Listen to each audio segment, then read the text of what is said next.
Hari Om. Om Sahana Vavatu Sahanau Bhunaktu Sahaviryam Karavavai Tejasvinavadhitamastu ma vidvishavahai. Om Shanti Shanti Shanti. Samasta Jana Kalyani Niratam Karunamayam Namami Chinmayam Devam Sadgurum Brahma Vidwaram.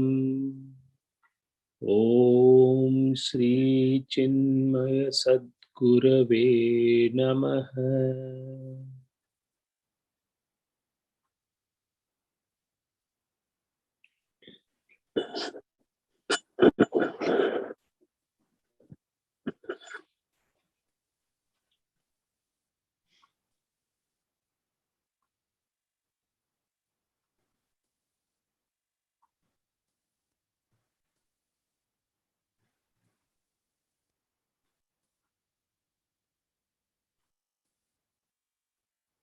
Hari Om.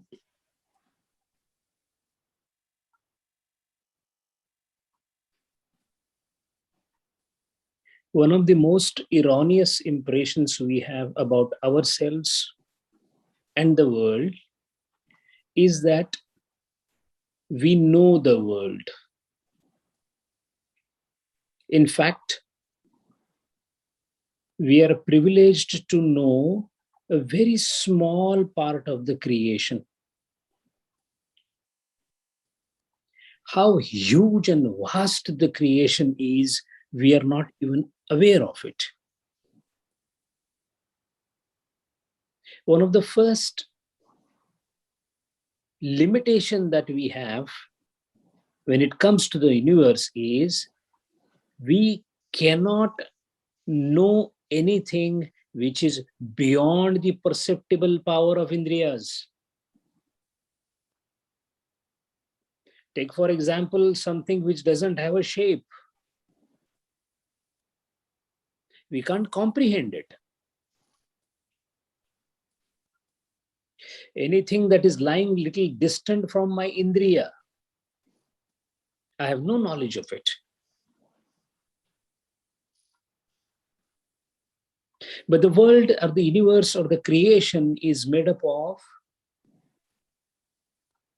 so many things, the jivas or the elements, that majority of them are beyond our perception. Only the sthula, the gross, which is within the purview of the Indriyas, is what we know. My eyes cannot see beyond a certain limit. My ears cannot hear beyond a certain limit. It's all restriction, and limitation in which I stay. Yet I feel the world is vast.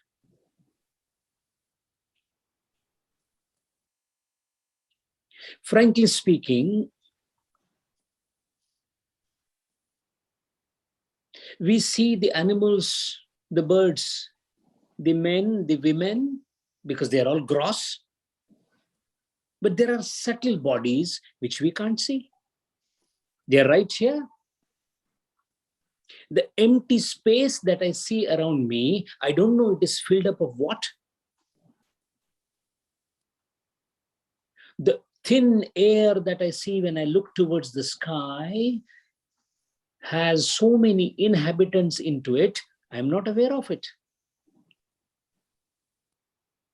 When I speak a word, the word comes out of my mouth, goes to your ears, and we say it is dead. It is not dead. Where does the word go? Well, it reached your ear, fine, but it hasn't died. It is still there.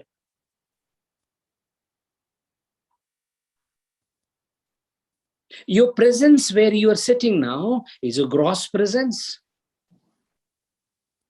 But the place where you were a day before, your presence is not gone. Nothing goes, nothing comes in. Everything just moves. Things are in a flux. Because of our perceptive limitation, we call it as past, present, and the future. The time has no distinction like that.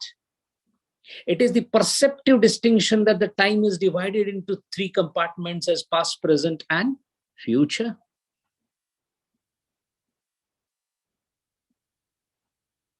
But they are one.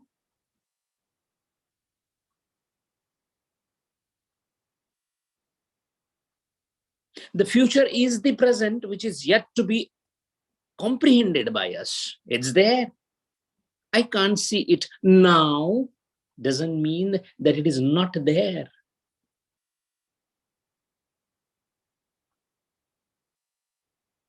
My past is not far off. It's there.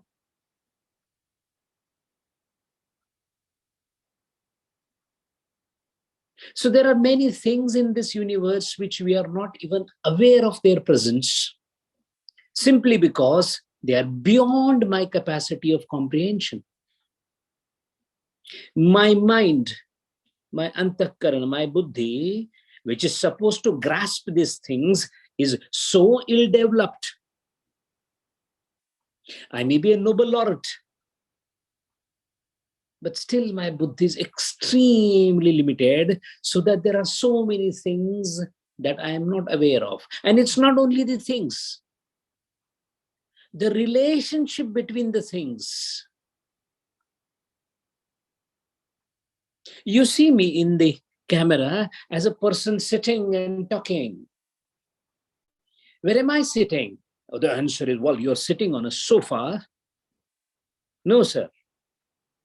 I'm sitting on a sofa, but I'm sitting in a space. The avakasha gave me scope to sink into it. We don't think of this. I have akash around me, and that akash gave me a space, avakash, to sit in, to sink in. Where do you stand? You stand by sinking in the space. So you have a relationship with the space. You are not aware, that doesn't mean the relationship is not existing. So two things that we must understand, that the things that are there in this universe, the constituents of the universe, we hardly know anything of them. We don't know non-embodied souls. Why souls? Even the ghosts, the spirits, we don't know them. They exist. How can somebody exist without a body? It is against the science. Sir, your limitation of science is not an excuse to know. Simply because you don't know doesn't mean it doesn't exist. And if you're so keen, prepare yourself to dive deep into the world of a yogi, and you will realize all this. But the yogi doesn't go to a laboratory to get the microscope to see the spirits or the non-embodied souls. What does he do? He relies on what is called as a non-instrumental perception, indriya virahita jnana. It's a special faculty, sir. It has to be developed. It is not given. No teacher in the world can give you this faculty. You have to develop it. And when you develop it, all of a sudden you start perceiving things which were so far beyond the scope of intellect, because now the indriyas are not involved. That is why it is not called as a secular or a laukika jnana. It is alaukika jnana because it is atindriya jnana, the knowledge that transcends the indriyas. Only and only buddhi works for it. But like a blotting paper, it blots all the knowledge that is around you. And then you start seeing things which you have not seen, start hearing things which you have not heard before. So this is a privilege of a yogi. He's a privileged person. By sheer dint of his exercise and the meditation, he has polished his buddhi, made it clean and crystal clear and pristine pure. Now everything gets reflected in the light of buddhi, which otherwise is a dulled thing, dimmed thing by stupids like us. Because of samskara, vasana, ichcha, vikara, the buddhi is dulled, covered with thick layer of dust. Howsoever powerful a diamond may be, if covered by the thick layer of dust, cannot even show the light. Forget about reflecting the light. Forget about the total internal reflection and the shining diamond. But the yogi's mind is like a shining diamond. Whichever direction it goes, whichever place it goes, and it doesn't require indriyas. It's too inferior an instrument for an yogi. Seeing through eyes is an inferior thing for a yogi. Hearing through ears is an inferior thing to the yogi. Getting the touch sensation through the skin is inferior to the yogi. But getting the sight, the smell, and the touch without the involvement of indriya is the achievement of the yogi. And yogi uses the same technique, sanyama, dharana, dhyana, samadhi. Whatever you do, there is only one instrument that the yogi uses, and it is called sanyama. He does sanyama on Surya, gets the knowledge about the bhuvana jnanam. He does sanyama on the chandrama, he gets tara vyuha jnanam. Whichever place, and he can do sanyama on anything. And the moment he does sanyama on a glass piece, he will do a sanyama and get it right into the heart of glass. The transparency becomes the virtue of a yogi in that case. Everything becomes transparent. You have things in the universe. You have relationship between the things in the universe. And you can do sanyama on both. In the beginning, the yogi, and in the beginning of meditation, a yogi starts focusing on an actual object. It could be Narayana, it could be Shaligram. Later on, these objects go away, wither away. It could be any object in the world. But mind well, so far the meditation is on the gross things, things that have been perceived earlier as smruti by the mind. But the yogi develops a power to move forward. If I ask you a question, show me your buddhi, can we show it? Show me your indriya, can you show it? Oh, you may show me the eye, but the eye is not the indriya. The perceptive power of eye is indriya. Eye is an instrument. I'm not asking for the instrument, I'm asking for the indriya. Can you show it? You cannot. It is subtle. Yogi not only sees the subtle things, but also does meditation on them. Imagine meditating on indriya. Imagine meditating on tanmatras. We can't see tanmatras. We can see Panchamahabhuta, the Prithvi, the Tej, Apa, Jala, Vayu. We can see them. But their mothers, tanmatras, we can't see them. Yogi not only sees them, does sanyama on them. This ability to focus the attention on subtle things, sukshma things, which are otherwise not perceptible to the indriyas, is a special faculty the yogi develops by sheer dint of his meditation and sanyama. Go to the first room and the door for the second room opens. In the similar manner, go to the gross, the sukshma opens. Go to the Sukshma, Ati Sukshma opens. Go to Ati Sukshma, further subtle opens.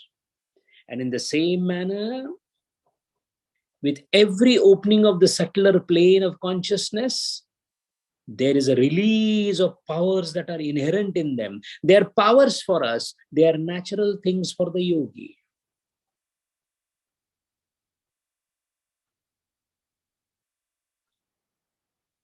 You dig inside the ground and you get oil. It's a surprise and a miracle for a common man, but for a geologist, he knows that it exists there. It is natural. Similarly, a yogi, when he gets his siddhis on the way, it is not that he is surprised. He's definitely mesmerized by that. Tukaram Maharaj says, Kaya sangu bai zhale kahichi ha bahi. In Marathi, what it means is, how can I tell you what happened when I was praying to Vitthala? The meditative posture gave so much of ananda. Ananda che dohi ananda taranga. That is what he says. He says, I was floating in the bliss. Anandamaya kosha. Why? Because he was doing sanyama on indriya. You have then two choices. You keep on doing sanyama on the creation, on the objects, on the relationship between objects, and keep exploring the siddhis. There are hundreds and thousands of siddhis there. But how long will you do that? How much you will explore? This treasure trove, the world that is created, the creation created by the Lord, is full of surprises. How many surprises will you see? And where is the end for it? And the end is when you go beyond the treasure and realize that the treasure is Prakruti, the treasure is dependent, adhyastha, on Purusha. The moment you realize the differentiation between the two, the journey is over. That is Kevala Kaivalyam. Kevala, the only thing that you need to achieve, the only place where you intend to reach, the only destination, the Gantavya Sthanam. And that is where, how do you reach there? Every time I'm trying to do Sanyama, I'm trying to do Sanyama on object or the relationship or the Indriya, which right now appears abstract to me, but during the yogic consciousness, the Indriyas can be seen or perceived through the intuitive power and you can concentrate on it. But how do you concentrate on Purusha? Can I meditate on Atman? You cannot. You cannot meditate on Atman. Why? Because the instrument of doing Sanyama is Buddhi. Powerful, Sattva Guna Bharit, penetrating. All right, sir. But still, it is an aperture. An aperture can capture the image, what the aperture allows, not beyond the aperture. The Sarva Vyapakatvata or Vibhuta of the Atman cannot be grasped by the intellect or the Buddhi. The Buddhi can be so developed that through Sanyama, it can actually have the knowledge of entire creation. That's possible. But to go beyond creation, Buddhi cannot do. The intellect has a limitation.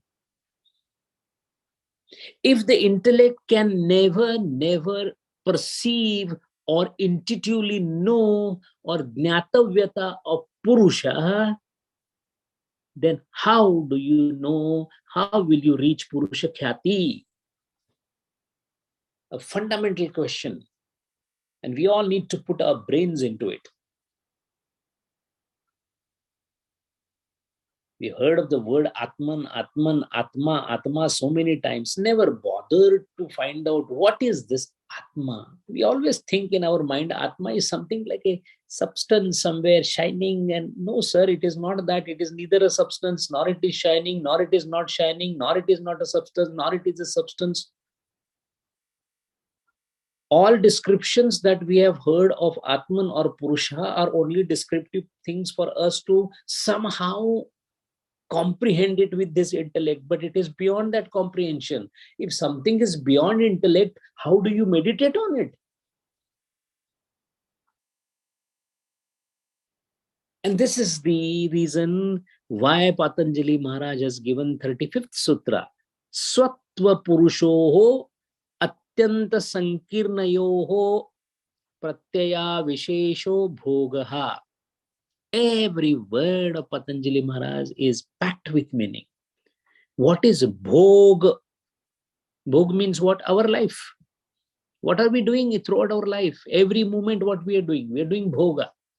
Watching, seeing, listening, eating, tasting, touching, all bhoga, sir. How does this bhoga happens? What is the definition of bhoga? Sattva Purushayoho Atyanta Sankirnayoho. This is something important. Sir, everything that we do in our life is possible because of Purusha, Atman or Chaitanya, Parabrahma. All the saintly people, Gurudev are telling us that, well, it is the consciousness that is doing, everything else is jada. If everything is done by consciousness, then why don't we perceive the consciousness, sir? I am right now talking. What is my feeling? I am talking. I don't say consciousness is speaking. Why? Because I can't make out consciousness in my speech. Why I can't make out? Because the buddhi through which, Jnanendriya, buddhi through which the consciousness is working and translating into karmendriya of vacha is so well blended with each other that I can't see consciousness separate and my buddhi separate. This is called sankirnata. Sattva means buddhi. Purusha means Atman or Purusha. Sattva Purusha yoho sankirna yoho pratyaya vishesho bhogaha. When the intellect and the consciousness marry with each other together and apply themselves through the indriyas on an object, the object becomes known. That knowing and bringing that impression of the object in the mind is called pratyaya. Whenever such thing happens, it is called bhoga. Sattva purushayoho sankirnaha pratyaya vishesho bhogaha. So when I speak, I know I am speaking. I am not able to separate the consciousness behind my speech.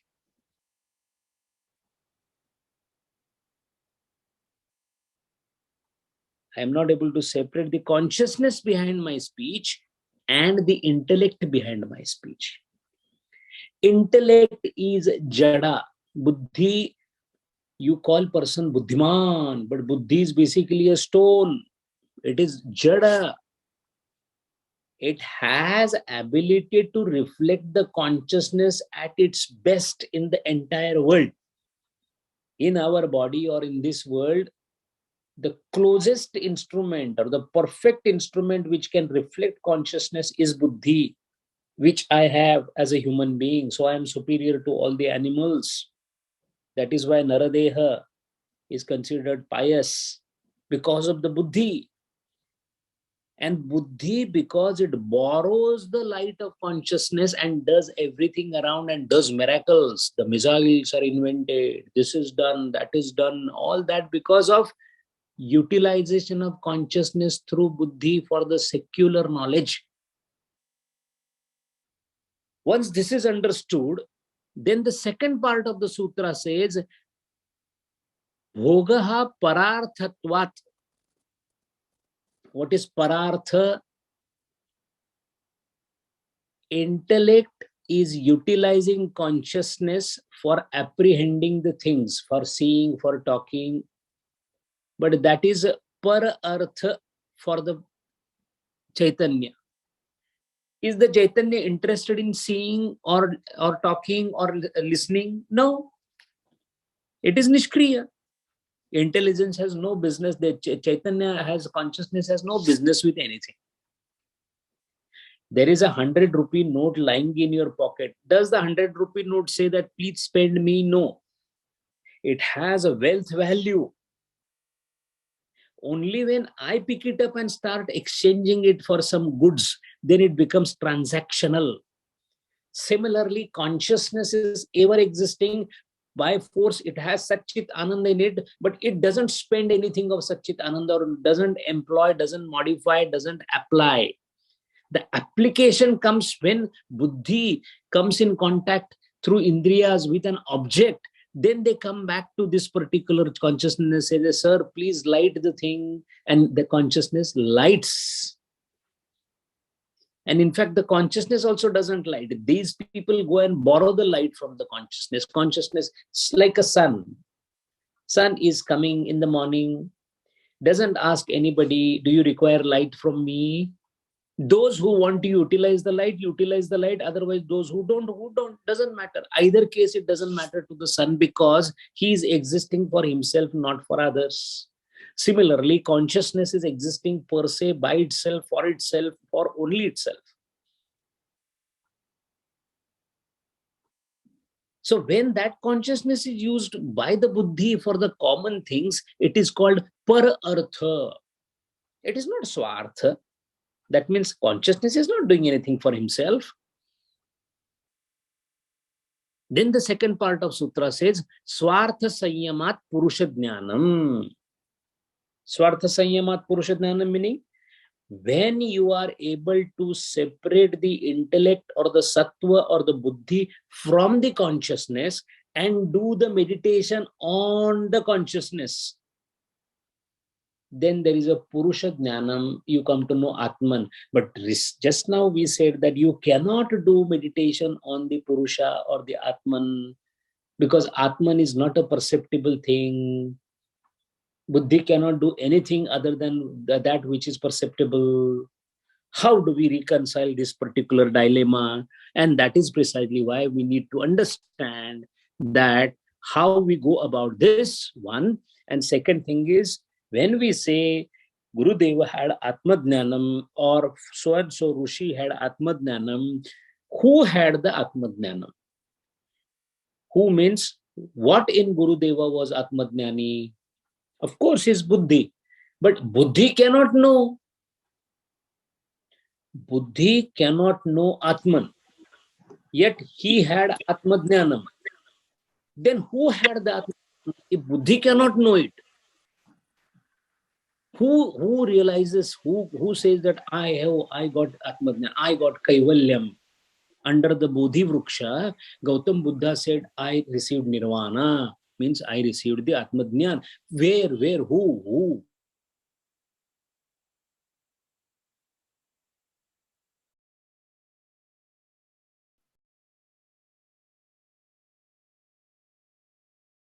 Hari Om, Sanjay ji, you got muted. No, I'm not mute. Okay. Am I audible? Yes, very much. Yeah. It's a recording. We can see it is recording. Yeah. Purusha is unconditioned consciousness. It is also called Chit Shakti. Purusha never gets conditioned by Prakriti. But by sheer presence of Purusha, the Prakriti vitiates, and then gunas start working, and Trigunas, and then Prakriti. That all we have seen. The awareness about anything around us comes because of excitation of Sattva Guna. That is Buddhi. But Buddhi being Sattva, which is again a Prakriti, although it can mirror the consciousness, it is not the consciousness. So one thing is very clear, Buddhi mirrors the consciousness. What is mirroring the consciousness? Letting the consciousness come and reflect. A conduit, a medium which can transfer the light, a medium which can catch the light and transfer it somewhere, reflect it somewhere. For that, the medium has to be very, very bright, clean, pristine, pure, and that is why it has to be sattva guna. And the highest sattva guna available in the body is only buddhi. Now, when that happens, the buddhi cannot see the consciousness, but can definitely see the reflection. Paravartita Chaitanya, which is called Chidabhas. Chit Abhas. It's not Chit, it is Abhas of Chit. The best analogy is take a mirror. When you see sun in the mirror, when the sunlight comes on the mirror, it gets reflected. Naturally, things are seen. Similarly, the buddhi acts. Now, if we look into the buddhi, into the mirror, we can definitely see that there is a light there which is coming from somewhere. The Surya Bimba can be seen in the mirror. This presence of effulgent sun inside the buddhi as a reflected thing is called Chit Abhas or Chidabhas. Now, when you look at the mirror, two things we know. One is this is a mirror which is different, and there is an image, Surya Bimba inside, which is different than the mirror. Now, for the analogy of mirror, it is very easy to understand it. Mirror is different, reflected Bimba of Surya is different. But in our buddhi, buddhi is different and the reflected consciousness is different, is a thing which is only available for a yogi in a higher state of meditation. Now, yogi reaches there. And after reaching there, yogi tries to separate the buddhi from the reflected consciousness. So, Chidabhasa is separated from the buddhi tattva. And he focuses on Chidabhasa. When the Sanyama is done on the Chidabhasa or the reflected consciousness, all of a sudden, the moment which cannot be described, nothing can be said about it. There is a kshana, a moment that the yogi, while doing meditation or sanyama on the reflected consciousness, which is Chidabhasa, suddenly comes to know about the Purusha. That is why this is called intuitive knowledge. It just dawns upon him. A Sufi has described this moment in a beautiful line. वो अजब घड़ी थी जिस घड़ी लिया नुस्ख लिया दर्श नुस्खा ये इश्क का, कि किताब अकल की ताक पर जो धरी थी वो धरी रही. Whatever I had read or experienced so far, it all got withered away because this is something beyond experience. It is intuition. Now, how does this happen? The analogy given by the Bhashyakara is, when you see a painting or when you see a photograph, when we see photograph of a man or a woman, we come to know that, oh, this is the photograph of Himanshuji. Now, you're not seeing Himanshuji. By looking at the photograph of Himanshuji, you can come to know that this is Himanshuji's photograph, although physically he is not present in the photograph. Why? Because of the attributes of Himanshuji available in absolutely understandable form, which is Chidabhas. By focusing on that, you can imagine how Himanshuji must be looking, because now you have seen his eyes, his face, his hair, his everything. So you know, oh, he would be like this. What happened there? From a dead photograph, we composed in our mind a man called Himanshu. If Himanshuji can be manufactured like that, it is again the intuitive power which comes to give you the realization of Purusha by focusing or by doing Sanyama on the reflected consciousness in Buddhi called Chidabhasa or the Pratibimba.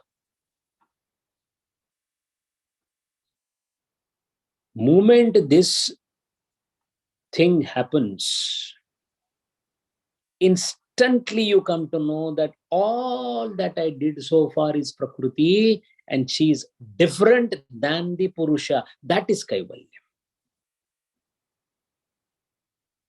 Yasmin gatva na nivartante bhuyaha. Once you reach that place, now there is no return. That is why this is not called as knowledge or jnana. It is called bodha. It is called bodha. And once you have the bodha, then your vritti is called badhita vritti. Badhita means now you come back into the world after Purusha Darshanam, but nothing of this world will be of any botheration to you because your way of looking at them had changed because it is no more vritti, it is called badhita vritti. Why badhita? Because you have obtained bodha. Bodha of what? Bodha of Purusha Darshanam. This is precisely what is called as the differentiation between Purusha and Prakriti. So that is why once you utilize this Sanyama on Buddhi, in Buddhi, since we are focusing on reflected consciousness, we are keeping Buddhi away.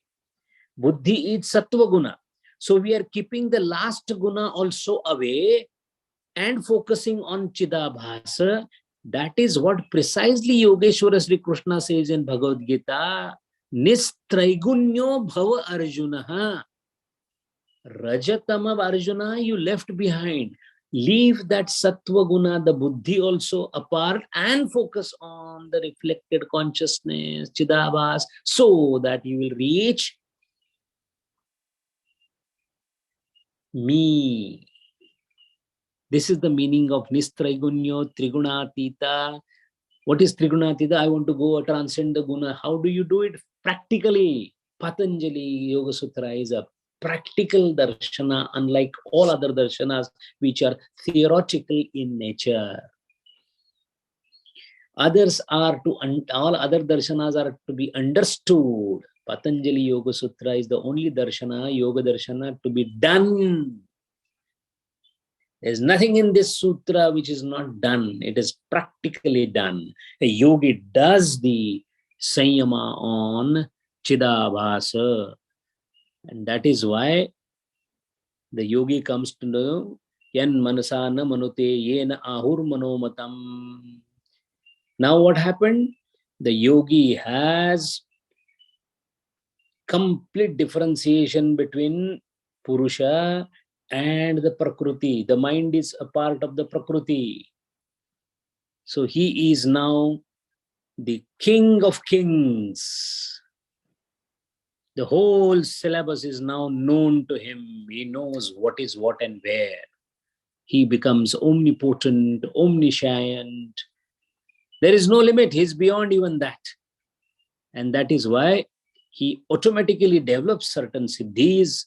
Those are given in the 36th Sutra, which says, Tataha Pratibha Shravana Vedana Adarsha Aswada Varta Jayante.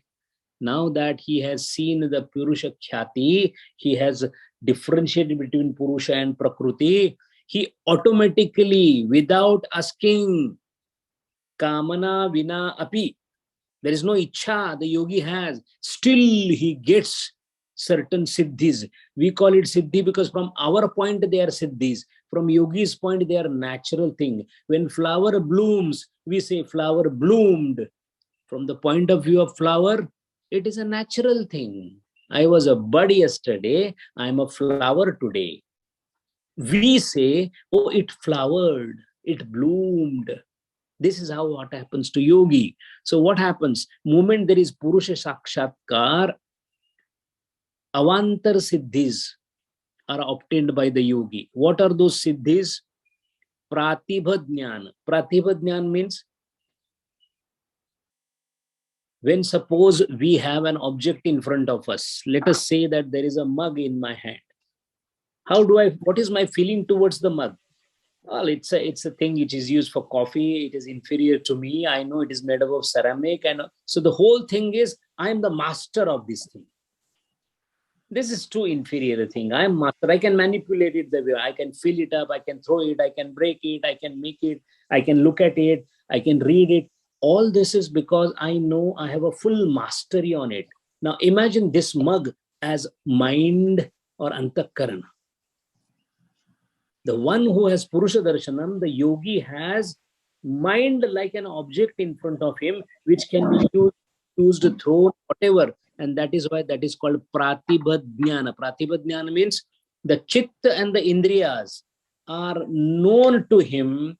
He can use them the way he wants, to the best of the capacity of the Indriyas. And it is like how a father would say a child or his son that go and fetch some water for me. The yogi can actually order the Antakarana and the Indriya both to do whatever he wants to do, and they will follow, they will obey. What is the effect of this? We will see the further siddhis that are going to be there. Shravanam, because of Purusha Darshanam, without any ichha, the yogi starts listening to the most divine sound. We are not privy to that. We don't listen them. We are subjected to all chaos and sounds around us. This is Divya Shravana. And this continuously keeps happening to the yogi. So even if he is sitting, he is listening to the Divya Shravana. There is Divya Nada that is happening. Similarly, Divya Sparsha. Anything that comes and touches, even the breeze of wind, when it comes and touches the yogi, we feel, oh, the wind, cold wind has come. For the yogi, it is not cold wind. For the yogi, it is Divya Sparsha. Now, because his whole thing is transformed, his world is transformed, his experiences are transformed. So that is why Adarsham, Divya Rupa Darshanam. Yogi might sit here and look into the space and he sees Divya Darshanam. Nothing wrong, bad, ill feeling. These are anyway gone long back. Divya Rasaswadana. Divya Rasaswadana. This is precisely which is called Rasa Leela of Sri Krishna. Always we have been wondering that where is that place where in the night Sri Krishna comes, calls the gopis, calls the Radha and starts dancing. That is not Rasa Leela, sir. You are completely mistaken. And I wish one of us have the luck in hundreds of births to watch that.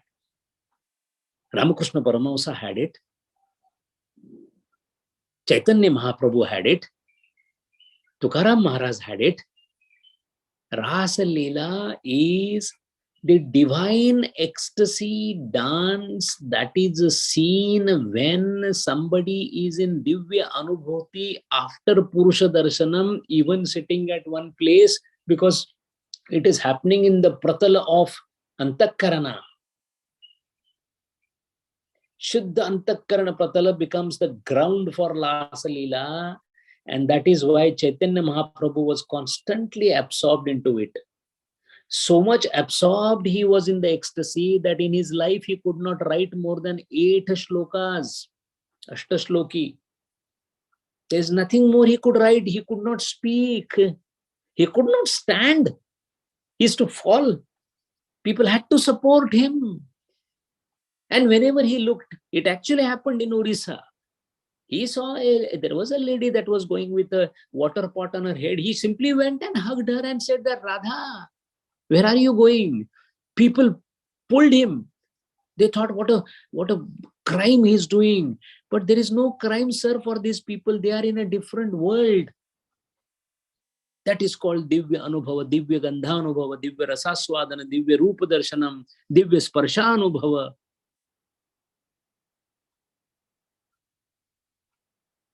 They are not ordinary Shabda Sparsha Rupa Rasagandha. They are Kamana Vina Api. Without the desire of the yogi, he gets this Siddhi. From the point of view of us, it is a Siddhi. But from the point of view of a yogi, it is an obstacle. If you don't believe in it, read Ramakrishna Paramahansa's biography. So beautiful he started looking. He was so handsome that people started thronging. They were not taking eyes away from him. We get a glimpse of this when we see a small baby. You feel like immediately going and cuddling the baby, playing with the baby, looking at the baby. Why? There is an attraction in the innocent beauty of the baby. Imagine the yogi when he gets this after Purusha Darshanam. It's like 1,000 babies together. People started climbing on the trees, on the rooftops. To what? To see Ramakrishna Paramahansa. Forget about others. Even Sharada Mata, his own wife, has said that Thakur is to look so beautiful and handsome. Ultimately, Thakurda, when he came to know that this is happening, he went to Kali Mata and said that I want you to take away my beauty right away. Otherwise, I will be angry with you. And Kali Mata obeyed, and he was made again normal against the wishes of a yogi, because Ishvara is subservient to the Bhakta. So, te samadha upasarga vitthana siddhaye. For the yogi, these are obstacles. For us, they are siddhis. Now that the yogi knows and has his own Antakarma, or any Antakarma, not his own Antakarma, sir, that is something which we need to understand. After conquering this particular Purusha Khyati, the yogi has control not only on his chitta, anybody's chitta. Why? All chittas are same. In purest form, oxygen in purest form is same, whether it is found here or there. Here it is combined with something, so it is ferrous oxide. There it is cupric oxide, because combined with copper, combined with iron. Similarly, our mind is combined with vikaras, so it is different mind. Your mind is different because it is with different vikaras. But pure mind, pure intellect is same everywhere. And yogi has a mastery over the chitta. Imagine chitta is the only thing because of which we are. Man eva manushyanam karanam bandha moksha yoho. So man is the only thing because of which we are existing. And that itself, yogi is away from that. His own mind also is away from that. So he's able to catch hold of the mind and tell him what to do. And not only his own mind, anybody's mind. That is the reason the next siddhi comes to him, which is bandha karana shaithilyat prachara samvedanacha chittasya parasharira veshaha parakaya pravesh. We all have heard of the story of Shankaracharya, how he went into that Raja's body, and Amrug Raja, and etc., etc. We all are aware of it. Now we take it as it's a story, sir. I mean, it is there in the Purana. No, sir, it is not a story. It is an actual feat that is accomplished by the yogi, by the technique we just now described. Bandha karana shaithilya. Imagine bandha, oxygen you want to enjoy. Right now it is combined with ferrous, copper, etc. You just remove everything, what will remain? Pure oxygen. So what was the reason why it was not available in pure form? It was bound with water, it was bound with something. Bandha karana. Similarly, the mind is bound with what? Samskaras. When mind is there, but there are no samskaras, what will be the situation? Right now, why I am talking, why you are listening, why we are having this? Because this is all because of our karma samskara. Maybe it is a sattvic samskara, but that is why we have come together. If this samskara is also not existing, you will sit where you are, I am sitting where I am. Our every action in our life is because of karma. If karma samskara itself is gone, which is in case of a yogi. So imagine now, he has a buddhi, he has a sharira, and there are no karma samskaras. Jnanagni sarva karmani bhasmasat kurute. Now when he has such an instrument which is completely cleaned up, pure, pristine, and no samskaras, then what will happen? Because of no bandha, bandha karana shaitilyat prachara samvedanacha. Then he is able to see the Antakarna in a close quarter. Yogi, as if a person who is sitting at the edge of the pond and is watching the fish in the pond going from here to there, then that fish went from here to there. In the similar manner, Yogi watches his own mind going here, going there, and he knows where it is going, from which point to which point it goes, how fast it goes. That is called prachara. Prakarshena charati. Prachara samvedana. Now imagine he knows his Antakarna also. He knows how his Antakarna moves also. And how it moves means which track it goes, what speed it goes, from which point to which point it goes. And most important, when Chitta or Antakarna decides to act, which nadis it goes through. He has the full knowledge of it. Now, when you have a full knowledge of a gun, is it difficult to fire a gun? Because you're the master of the gun. He is master of the mind. Being master of the mind, Yogi is able to ask the Antakarna to get out of his body. Because what is body? Body is an abode for keeping the chitta. Body is a receptacle to keep the chitta inside. So Yogi orders the chitta to get out of that receptacle, out of this body, and go in that body. Maybe living or dead, even living. This is called parakaya pravesh. You don't change anything in the body. Let everything remain same. Just take the chitta or antakarna of his own, project it in that particular body. And mere projection is nothing else but ordering the antakarna to get into that body, which we call parakaya pravesha. How it is possible? Why it is possible? Because he is taking antakarna there. Antakarna is a jada. The reason is Antakarna or the mind is prasaranashila. Actually, the quality of mind is all-encompassing. Everybody's Antakarna or the mind is capable of knowing everything in this world, but we don't know because our mind is not pure. That mind which is tamed down by the yogi, where the Antakarna is pristine pure and fully under the control because of Sanyama. When you do Sanyama on Purish, then only you can say Prakriti is separate. So because the yogi is able to do it, he is able to separate the Prakriti, means Antakarna away, and then tell the Antakarna to move and go to the distant place. So the Prasarana Shilata of mind is completely known to yogi. Sitting here within split second, you can think of Mars. Your mind goes to the Mars or the Venus. This track, this ability, this Prasarana Shilata is known. Only thing is, we go in imagination, yogi goes in actuality. Because for him, distance is not an issue. Why? The mind goes.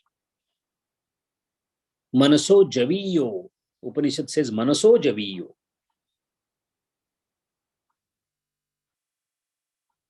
This is how parakaya pravesh happens. And once the antakarna goes, indriya has to go. Why? It is a conjoined apparatus. If the bulls are going, the bullock cart will go. This is called as Madhukara Raj Makshika Siddhanta. What is Madhukara Raj Makshika Siddhanta? When the queen bee goes somewhere, all other bees go behind her. So when Antakarna goes from yogi's body to some other body, Indriyas also go. And that is how nadis also, from where, which nadi to take it out. How Antakarna is related to Prana, yogi knows. When he knows Antakarna, he of course knows all the Pranas, because he's the master of Pranas. So he slowly releases them, the Antakarna, along with its connection of Prana and the nadis, and takes it out, as if he transfers it to the destined place. It could be a dead man, it could be a living man. And when an active Antakarna goes into a dead man, what will happen? He will no more be dead. Why? The apparatus is there. That is why Shankaracharya went to the king's body, which was recently dead. A decomposed body is of no use. Suppose there is a dead body whose fingers are withered because of last 15 days, 20 days. And here also he can put the Antakaran Pravesha. But when the body will become alive, it will not have fingers. So that is how Parakaya Pravesha happens. Now that he knows Antakarna, he knows Pancha Prana, he starts utilizing his Sanyama on the Pranas also. Parakaya Pravesh is taking the Chitta itself out. But you can take selectively Prana and start doing Sanyama on it. Which are those Pranas? What happens when you do Sanyama on Udana Prana? All this we are going to see because it will explain the so-called miraculous thing.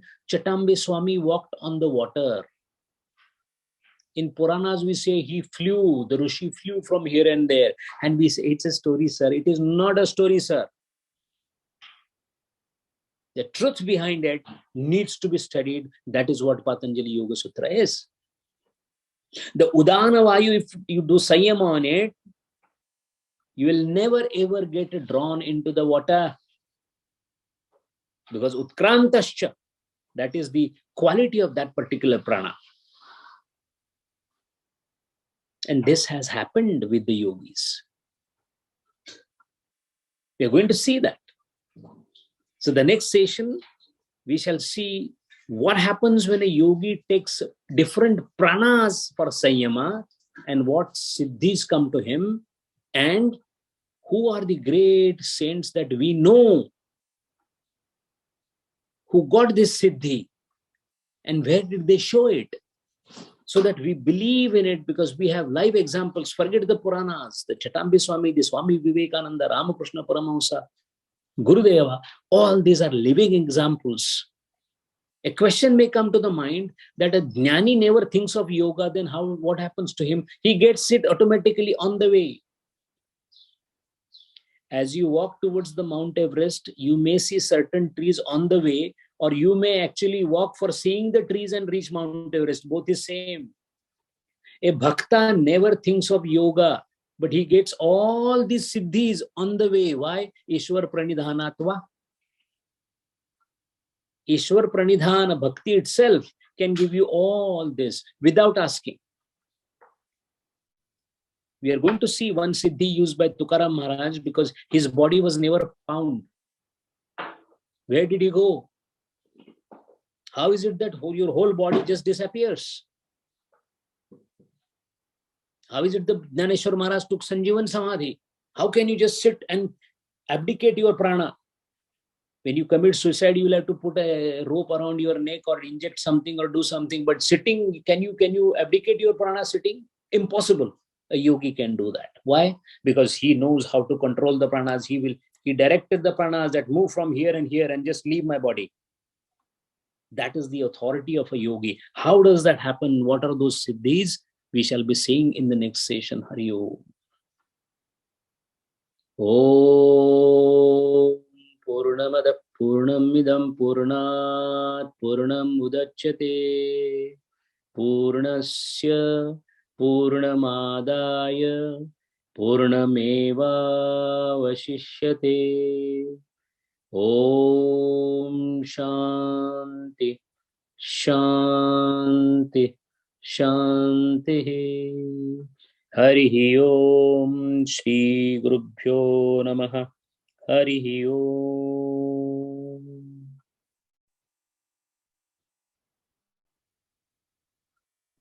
Thank you, Sanjay ji. We'll wait for some questions. Hari Om. Sanjay ji, today's session was very enlightening, very enlightening. The Buddhi's capacity has already been well described by the example of the aperture of a camera. That is very, because I was confused how to explain these things. Now that thing has been fully learned now. Now, my another many, 2-3 questions are there. I will just ask one important. While doing this Parakaya Pravesha, how his original body, his own body is not getting decomposed. The prana is still there, or how is it happening? The connection of yogi to his chitta and antakarana remains. It is not cut off. We have a limitation of having a body and antakarana together. Moment our pranas go away, our body and prana, they are separate, we are no more alive. In case of yogi, because he has the control over the antakarana, he transfers the antakarana and yet keeps the line of communication intact with the antakarana and his body. Now the question is, if the chitta is operating in that body, what will this body do? They just keep this body, because it is like, you have one vessel, the water is transferred to another vessel. Where do you keep the empty vessel? You keep it there. After you come back, again pour back the water in this vessel. Now the question is, without antakarana, how this body will remain alive? But the connection between the chitta and the original old body, it's still alive. Part number one. Second is, the antakarana's capacity to inhabit only one body is our limitation. For the yogi, that at any one point of time, which chitta and which antakarana will operate, which will be subdued, which body will be utilized, all this prakriti vasha. The prakriti is entirely under the control of yogi. So that is how the old body is also kept, unless there is an occasion where the yogi wants to abdicate the old body and take the new body forever. That is again his choice. He can snap the connection between that. If he can take pranas out and do Sanjivana Samadhi, he can anytime make the body die. He's a master of a game. Hari. Thank you. That is clear. Thank you.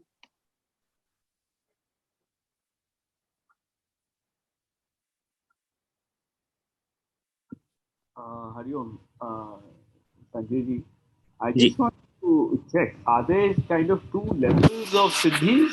One before Purusha Jyati and one after? What happens is, there's not one before and one after. It is just the level of progress that you do. So in the beginning, the siddhis that we talked about are related to the object on which you are concentrating. That object's qualities or virtues are transferred to you. So that is how the initial siddhis are of that type. For example, if you do this particular sayama for the drushti, dura drushti, then you get clairvoyance. So these are called effect-based siddhis. But as you go upwards and then have a purusha khyati, then what happens is, you are now having the complete mastery on the prakriti.